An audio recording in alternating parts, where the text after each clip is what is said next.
Pir Kamil by Umera Ahmed part 5۔ Dining table پر ہاشم مبین کی پوری فیملی موجود تھی۔ کھانا کھاتے ہوئے وہ سب آپس میں خوش گپیوں میں مصروف تھے۔ موضوع گفتگو اس وقت امیمہ تھی، جو اس ویکینڈ پر بھی اسلام آباد موجود تھی۔ بابا، آپ نے یہ بات نوٹ کی کہ امیمہ دن بہ دن سنجیدہ سے سنجیدہ ہوتی جا رہی ہے؟ وسیم نے قدرے چھیڑنے والے انداز میں امیمہ کی طرف دیکھتے ہوئے کہا۔ ہاں، یہ تو میں بھی پچھلے ماہ سے نوٹ کر رہا ہوں۔ ہاشم مبین نے وسیم کی بات پر بیٹی کے چہرے پر غور کرتے ہوئے کہا۔ امیمہ نے چاولوں کا چمچ منہ میں رکھتے ہوئے وسیم کو گھورا۔ کیوں امیمہ، کوئی مسئلہ ہے؟ بابا یہ بڑی فضول باتیں کرتا ہے اور آپ بھی خواہ اس کی باتوں میں آ رہے ہیں۔ میں اپنی اسٹڈیز کی وجہ سے مصروف اور سنجیدہ ہوں۔ اب ہر کوئی وسیم کی طرح نکما تو نہیں ہوتا۔ اس نے اپنے ساتھ بیٹھے وسیم کے کندھے پر کچھ ناراضگی سے ہلکا سا ہاتھ مارتے ہوئے کہا۔ بابا، آپ ذرا اندازہ کریں، میڈیکل کے شروع کے سالوں میں اس کا یہ حال ہے تو جب یہ ڈاکٹر بن جائے گی تب اس کا کیا حال ہوگا؟ وسیم نے امیمہ کی تنبیہ کی پرواہ نہ کرتے ہوئے اس کا مذاق اڑایا۔ سالوں گزر جایا کریں گے مس امیمہ، ہاشم کو مسکراتے ہوئے۔ ڈائننگ ٹیبل پر موجود لوگوں کے چہروں پر مسکراہٹ دوڑ گئی۔ ان دونوں کے درمیان نوک جھوک ہمیشہ ہی رہتی تھی۔ بہت کم موقع ہوتے تھے جب وہ دونوں اکٹھے ہوں اور ان کے درمیان آپس میں جھگڑا نہ ہو۔ مستقل بنیادوں پر ہوتے رہنے والے ان جھگڑوں کے باوجود امیمہ کی سب سے زیادہ دوستی بھی وسیم کے ساتھ ہی تھی۔ اس کی وجہ شاید ان کے اوپر تلے کی پیدائش بھی تھی۔ اور اب تصور کریں، اس پر امیمہ نے اسے اپنی بات مکمل کرنے نہیں دی۔ اس نے اس کے کندھے پر پوری قوت سے مکہ مارا۔ وسیم پر کچھ زیادہ اثر نہیں ہوا۔ ہمارے گھر میں ایک ڈاکٹر کے ہاتھ میں شفا کے سوا اور کیا ہو سکتا ہے؟ آپ اس کا مظاہرہ دیکھ رہے ہیں۔ اس سے آپ یہ اندازہ بھی لگا سکتے ہیں کہ آج کل کے ڈاکٹرز وارڈ میں مریضوں کے ساتھ کیا سلوک کرتے ہوں گے۔ ملک میں بڑھتی شرح اموات کی کیا وجہ ہے؟ بابا، اس کو منع کریں، امیمہ نے بالآخر ہتھیار ڈالتے ہوئے ہاشم مبین سے کہا۔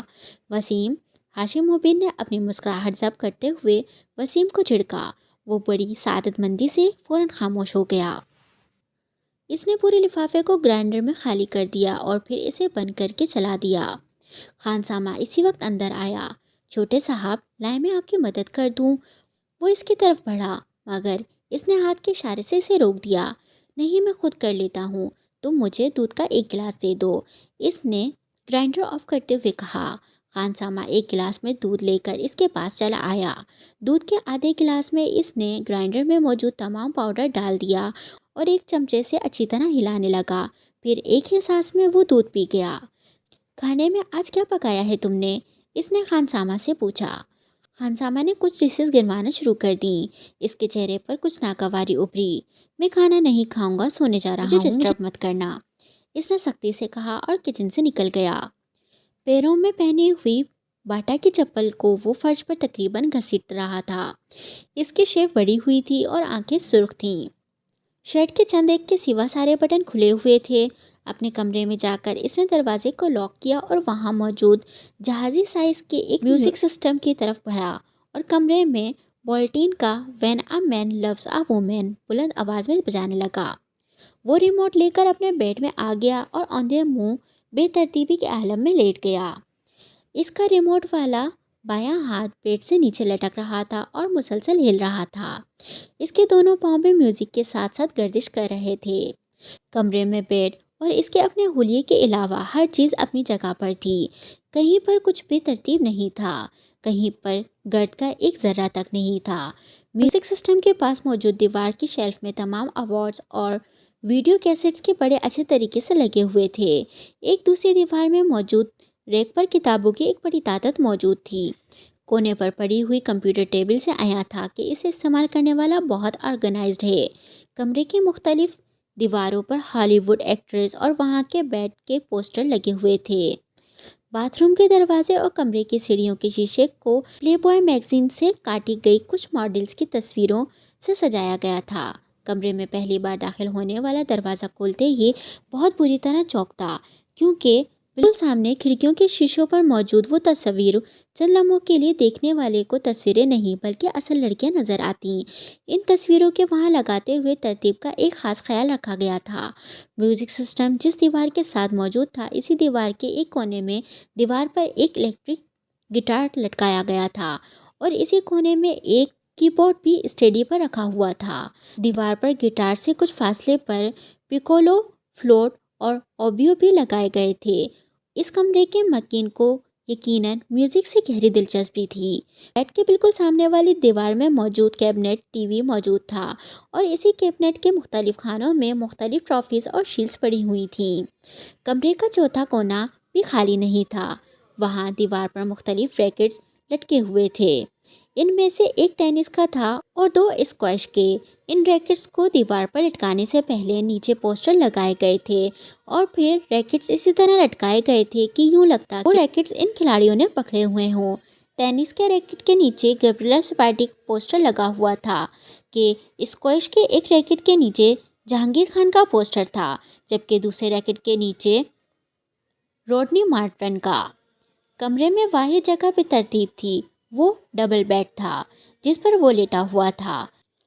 سلک کی بیڈ شیٹ بری طرح سلوٹ زدہ تھی اور اس پر ادھر ادھر چند پورنوگرافی کے غیر ملکی میگزین پڑے تھے جن میں پلے بوائے نمایاں تھا۔ بیڈ پر ایک پیپر کٹر اور کاغذ کی چھوٹی چھوٹی کترینیں بھی پڑی ہوئی تھیں۔ یقیناً کچھ دیر پہلے وہ ان میگزین سے تصویریں کاٹ رہا تھا۔ چنگمز کے کچھ ریپرز بھی تڑے مڑے بیڈ پر ہی پڑے ہوئے تھے۔ ڈان ہل کا ایک پیکٹ لائٹر بھی ایسٹرے کے ساتھ بیڈ پر ہی پڑا ہوا تھا، جبکہ سلک کے سفید چمکدار بیڈ شیٹ پر کئی جگہ ایسے نشان تھے جیسے وہاں سگریٹ کی راکھ بھی تھی۔ کافی کا ایک خالی مگ بھی بیڈ پر پڑا ہوا تھا اور اس کے پاس ایک ٹائی اور ریسٹ واچ بھی تھی۔ ان سب چیزوں سے کچھ فاصلے پر سرحانے ایک موبائل پڑا تھا جس پر یکدم کوئی کال آنے لگی تھی۔ بیڈ پر اوندھے منہ لیٹا ہوا نوجوان اب شاید نیند کے عالم میں تھا، کیونکہ موبائل کے بیپ پر اس نے سر اٹھائے بغیر اپنا دایاں ہاتھ بیڈ پر ادھر ادھر پھیرتے ہوئے جیسے موبائل تلاش کرنے کی کوشش کی، مگر موبائل اس کے ہاتھ کی رسائی سے بہت دور تھا۔ اس پر مسلسل کال آ رہی تھی۔ کچھ دیر اسی طرح ادھر ادھر ہاتھ پھیرنے کے بعد اس کا ہاتھ ساخت ہو گیا۔ شاید اب وہ واقعی سو چکا تھا، کیونکہ اس کے تھرکتے پیر اب رک چکے تھے۔ موبائل پر اب بھی کال آ رہی تھی۔ بیڈ سے باہر نکلے ہوئے اس کے بائیں ہاتھ میں پکڑا ہوا ریموٹ ایک دم اس کی گرفت سے نکل کر نیچے کارپیٹ پر پڑا تھا۔ مائیکل بولٹن کی آواز ابھی بھی کمرے میں گونج رہی تھی۔ "When a man loves a woman"۔ پھر یکدم کمرے کے دروازے پر کسی نے دستک دی اور پھر دستک کی یہ آواز بڑھتی ہی گئی۔ موبائل کی کال ختم ہو چکی تھی۔ دروازے پر دستک دینے والے کے ہاتھ بڑھتے گئے تھے اور وہ بیڈ پر اوندھے منہ بے حس و حرکت پڑا تھا۔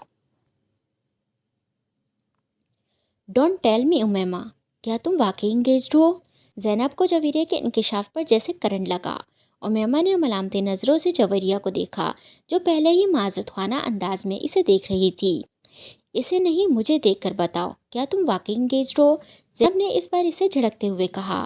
"ہاں، مگر یہ اس قدر غیر معمولی اور حیرت انگیز واقعہ تو نہیں کہ اس پر اس طرح ری ایکٹ کرو"، امیمہ نے بڑی رسانیت سے کہا۔ وہ سب لائبریری میں بیٹھی ہوئی تھیں اور اپنی طرف سے حتی المقدور سرگوشیوں میں باتیں کر رہی تھیں۔ "مگر تمہیں ہمیں بتانا تو چاہیے تھا، آخر راز رکھنے کی کیا ضرورت تھی"، اس بار رابعہ نے کہا۔ "راز میں نے تو نہیں رکھا، بس یہ کوئی اتنا اہم واقعہ نہیں تھا کہ تمہیں بتاتی، اور پھر تم لوگوں سے میری دوستی تو اب ہوئی ہے، جبکہ اس منگنی کو کئی سال گزر چکے ہیں"، امیمہ نے وضاحت کرتے ہوئے کہا۔ "کئی سال؟ کئی سال سے کیا مراد ہے تمہاری؟ میرا مطلب ہے 2-3 سال"۔ "پھر بھی امیمہ، بتانا تو چاہیے تھا تمہیں"۔ زینب کا اعتراف بھی اپنی جگہ قائم تھا۔ امیمہ نے مسکراتے ہوئے زینب کو دیکھا۔ "اب کروں گی تو کسی اور کو بتاؤں یا نہ بتاؤں، تمہیں ضرور بتاؤں گی"۔ "ویری فنی"، زینب نے اسے گھورتے ہوئے کہا۔ "اور کچھ نہیں تو تم ہمیں تصویریں لا کر دکھا دو موصوف کی۔ ہے کون؟ نام کیا ہے؟ کیا کرتا ہے؟" رابعہ ہمیشہ کی طرح ایک ہی سانس میں سوال در سوال کر ڈالے۔ "فرسٹ کزن ہے، اسجد نام ہے"، امیمہ نے رک رک کر کچھ سوچتے ہوئے کہا۔ "MBA کیا ہے اس نے اور بزنس کرتا ہے"۔ "شکل و صورت کیسی ہے"، اس بار زینب نے پوچھا۔ امیمہ نے غور سے اس کے چہرے کو دیکھا۔ "ٹھیک ہے"۔ "ٹھیک ہے"، میں تم سے پوچھ رہی ہوں، لمبا ہے، ڈارک ہے، ہینڈسم ہے؟ اس بار امیمہ مسکراتے ہوئے کچھ کہے بغیر زینب کو دیکھتی رہی۔ امیمہ نے اپنی پسند سے کی ہے یہ منگنی، وہ اچھا خاصا گڈ لکنگ ہے۔ جویریہ نے اس بار امیمہ کی طرف سے جواب دیتے ہوئے کہا۔ ہاں، ہمیں اندازہ کر لینا چاہیے تھا، آخر وہ امیمہ کا فرسٹ کزن ہے۔ اب امیمہ، تمہارا اگلا کام یہ ہے کہ تم ہمیں اس کی تصویر لا کر دکھاؤ، زینب نے کہا۔ نہیں، اس سے پہلے کا ضروری کام یہ ہے کہ تم ہمیں کچھ کھلانے پلانے لے چلو، رابعہ نے مداخلت کرتے ہوئے کہا۔ فی الحال تو یہاں سے چلیں، ہاسٹل جانا ہے مجھے۔ امیمہ یکدم اٹھ کر کھڑی ہو گئی تو وہ بھی اٹھ گئیں۔ ویسے جویریہ، تم نے یہ بات پہلے کیوں نہیں بتائی؟ ساتھ چلتے ہوئے زینب نے جویریہ سے پوچھا۔ بھائی، امیمہ نہیں چاہتی تھی، اس لیے میں نے بھی کبھی اس موضوع پر بات نہیں کی، جویریہ نے معذرت خانہ انداز میں کہا۔ امیمہ نے مڑ کر ایک بار پھر جویریہ کو گھورا۔ اس کی نظروں میں تنبیہ تھی۔ امیمہ کیوں نہیں چاہتی تھی؟ میری منگنی ہوئی ہوتی تو میں تو شور مچاتی ہر جگہ، وہ بھی اس صورت میں جب یہ میری اپنی مرضی سے، اپنی پسند سے ہوئی، زینب نے بلند آواز میں کہا۔ امیمہ نے اس بار کسی رد عمل کا اظہار نہیں کیا۔ آپ کا بیٹا آبادی کے اس 2 سے 5% حصے میں شامل ہے جو 150 سے زیادہ کا آئی کیو لیول رکھتے ہیں۔ اس آئی کیو لیول کے ساتھ جو کچھ وہ کر رہا ہے وہ غیر معمولی صحیح مگر غیر متوقع نہیں۔ اس غیر ملکی اسکول میں سالار کو جاتے ہوئے ابھی صرف 1 ہفتہ ہوا تھا جب سکندر عثمان اور ان کی بیوی کو وہاں بلوایا گیا تھا۔ اسکول کے سائیکولوجسٹ نے انہیں سالار سکندر کے مختلف آئی کیو ٹیسٹ کے بارے میں بتایا تھا، جس میں اس کی پرفارمنس نے ان کے ٹیچرز اور سائیکولوجسٹ کو حیران کر دیا تھا۔ اس اسکول میں وہ 150 کا آئی کیو لیول والا پہلا اور واحد بچہ تھا اور چند ہی دنوں میں وہ وہاں سب کی توجہ کا مرکز بن گیا تھا۔ سکندر عثمان اور ان کی بیوی سے ملاقات کے دوران سائیکولوجسٹ کو اس کے بچپن کے بارے میں کچھ اور کھوج لگانے کا موقع ملا۔ وہ کافی دلچسپی سے سالار کے کیس کو اسٹڈی کر رہا تھا اور دلچسپی کی یہ نوعیت پروفیشنل نہیں ذاتی تھی۔ اپنے کیریئر میں وہ پہلی بار ایسی آئی کیو لیول کے بچے کا سامنا کر رہا تھا۔ سکندر عثمان کو آج بھی وہ دن اچھی طرح یاد تھا۔ سالار اس وقت صرف 2 سال کا تھا اور غیر معمولی طور پر وہ اس عمر میں ایک عام بچے کی نسبت سے زیادہ صاف لہجے میں بات کرتا تھا اور باتوں کی نوعیت ایسی ہوتی تھی کہ وہ اور ان کی بیوی اکثر حیران رہ جاتے تھے۔ ایک دن جب وہ اپنے بھائی سے فون پر بات کرنے کے لیے فون کر رہے تھے تو سالار ان کے پاس کھڑا تھا۔ وہ اس وقت ٹی وی لانچ میں بیٹھے تھے اور فون پر باتیں کرنے کے ساتھ ساتھ ٹی وی بھی دیکھ رہے تھے۔ کچھ دیر بعد انہوں نے فون رکھ دیا۔ ریسیور رکھنے کے فوراً بعد انہوں نے سالار کو فون کا ریسیور اٹھاتے دیکھا۔ ہیلو انکل، میں سالار ہوں، وہ کہہ رہا تھا۔ انہوں نے چونک کر اسے دیکھا۔ وہ اطمینان سے ریسیور کان سے لگائے کسی سے باتوں میں مصروف تھا۔ میں ٹھیک ہوں، آپ کیسے ہیں؟ سکندر نے حیرت سے اسے دیکھا۔ پہلے ان کے ذہن میں یہی آیا کہ وہ جھوٹ موٹ فون پر باتیں کر رہا ہے۔ پاپا میرے پاس بیٹھے ٹی وی دیکھ رہے ہیں۔ نہیں، انہوں نے نہیں کیا، میں نے خود کیا ہے۔ وہ اس کے اگلے جملے پر چونکے۔ سالار، کس سے باتیں کر رہے ہو؟ سکندر نے پوچھا۔ انکل شاہ نواز سے، سالار نے سکندر کو جواب دیا۔ انہوں نے ہاتھ بڑھا کر ریسیور اس سے لے لیا۔ ان کا خیال تھا کہ اس نے غلطی سے کوئی نمبر ملا دیا ہوگا یا پھر لاسٹ نمبر کو ریڈائل کر دیا ہوگا۔ انہوں نے کان سے ریسیور لگایا، دوسری طرف سے ان کے بھائی تھے۔ یہ سالار نے نمبر ڈائل کیا ہے، انہوں نے معذرت کرتے ہوئے اپنے بھائی سے کہا۔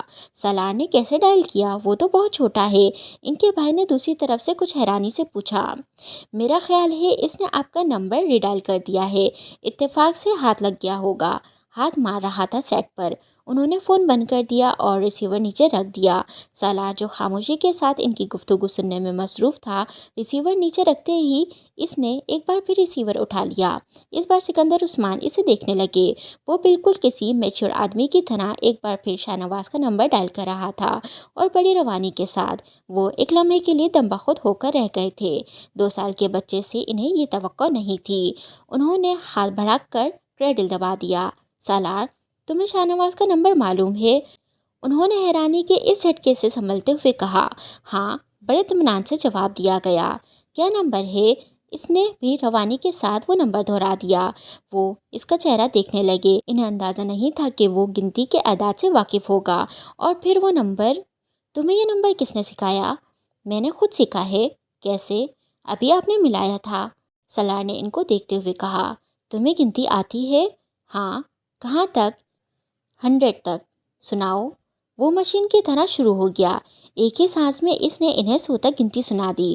سکندر عثمان کے پیٹ میں بل پڑنے لگے تھے۔ اچھا، میں ایک اور نمبر ڈائل کرتا ہوں، میرے بعد تم اسے ڈائل کرنا، انہوں نے ریسیور اس سے لیتے ہوئے کہا۔ اچھا۔ سالار کو یہ سب ایک دلچسپ کھیل کی طرح لگا۔ سکندر عثمان نے ایک نمبر ملایا اور پھر فون بند کر دیا۔ سالار نے ریسیور ان سے پکڑ کر انہی کی روانی کے ساتھ وہ نمبر ملایا۔ سکندر عثمان کا سر گھومنے لگا۔ وہ واقعی وہی نمبر تھا جو انہوں نے ملایا تھا۔ انہوں نے ایک کے بعد دیگرے کئی نمبر ملائے اور پھر سالار سے وہی نمبر ملانے کے لیے کہا۔ وہ کوئی بھی غلطی کیے بغیر وہی نمبر ملا رہا تھا۔ وہ یقیناً فوٹوگرافک میموری رکھتا تھا۔ انہوں نے اپنی بیوی کو بلایا۔ میں نے اسے گنتی نہیں سکھائی، میں نے تو بس کچھ دن پہلے اسے چند کتابیں لا کر دی تھیں اور کل ایک بار اسے ہی اس کے سامنے 100 تک گنتی پڑھی تھی، انہوں نے سکندر عثمان کے استغفار پر کہا۔ سکندر عثمان نے سالار کو ایک بار پھر گنتی سنانے کے لیے کہا۔ وہ سناتا گیا۔ ان کی بیوی ہکا بکا اسے دیکھتی گئی۔ دونوں میاں بیوی کو یہ اندازہ ہو گیا تھا کہ ان کا بچہ ذہنی اعتبار سے غیر معمولی صلاحیتیں رکھتا ہے، اور یہی وجہ تھی کہ ان دونوں نے اپنے باقی بچوں کی نسبت اسے جلدی ہی اسکول میں داخل کر دیا تھا۔ اسکول میں بھی وہ اپنی غیر معمولی صلاحیتوں کی وجہ سے بہت جلدی دوسروں کی نظروں میں آ گیا تھا۔ اس بچے کو آپ کی خاص توجہ کی ضرورت ہے۔ عام بچوں کی نسبت ایسے بچے زیادہ حساس ہوتے ہیں۔ اگر آپ اس کی اچھی تربیت کرنے میں کامیاب ہو گئے تو یہ بچہ آپ کے اور آپ کے خاندان کے لیے ایک سرمایہ ہوگا، نہ صرف خاندان کے لیے بلکہ آپ کے ملک کے لیے بھی۔ سکندر عثمان اور ان کی بیوی اس غیر ملکی سائیکولوجسٹ کی باتیں بڑے فخری انداز میں سن رہے تھے۔ اپنے دوسرے بچوں کے مقابلے میں وہ سالار کو زیادہ اہمیت دینے لگے تھے۔ وہ ان کی سب سے چہیتی اور لاڈلی اولاد تھا۔ انہیں اس کی کامیابیوں پر فخر تھا۔ اسکول میں ایک ٹرم کے بعد اسے اگلی کلاس میں پروموٹ کر دیا گیا اور دوسری ٹرم کے بعد اسے اس سے اگلی کلاس میں، اور اس وقت پہلی بار سکندر عثمان کو کچھ تشویش ہونے لگی۔ وہ نہیں چاہتے تھے کہ سالار 8-10 سال کی عمر میں جونیئر یا سینئر کیمبرج کر لیتا، مگر جس رفتار سے وہ ایک کلاس سے دوسری کلاس میں جا رہا تھا یہی ہونا تھا۔ میں چاہتا ہوں آپ میرے بیٹے کو اب پورے 1 سال بعد ہی اگلی کلاس میں پروموٹ کریں۔ میں نہیں چاہتا وہ اتنی جلدی سے اتنے ایب نارمل طریقے سے اپنا اکیڈمک کیریئر ختم کر لے۔ آپ اس کے سبجیکٹس اور ایکٹیویٹیز بڑھا دیں، مگر اسے نارمل طریقے سے ہی پروموٹ کریں۔ ان کے اصرار پر سالار کو دوبارہ 1 سال کے اندر ڈبل یا ٹرپل پروموشن نہیں دیا گیا۔ اس کے ٹیلنٹ کو اسپورٹس اور دوسری چیزوں کے ذریعے چیلنجائز کیا جانے لگا۔ شطرنج، ٹینس، گولف اور میوزک، وہ 4 شعبے تھے جن میں اسے سب سے زیادہ دلچسپی تھی، مگر اس کا مطلب یہ نہیں تھا کہ وہ خود کو صرف ان 4 چیزوں تک ہی محدود رکھتا۔ وہ اسکول میں ہونے والے تقریباً تمام گیمز میں شریک ہوتا تھا، اور اگر کسی میں شریک نہیں ہوتا تھا تو اس کی وجہ صرف یہ ہوتی تھی کہ وہ گیم یا اسپورٹ اسے زیادہ چیلنجنگ نہیں لگتا تھا۔ ناول ابھی جاری۔ اگر آپ کو پسند آیا میں کامنٹ سیکشن میں ضرور بتائیں، میں چینل کو سبسکرائب کریں۔ شکریہ۔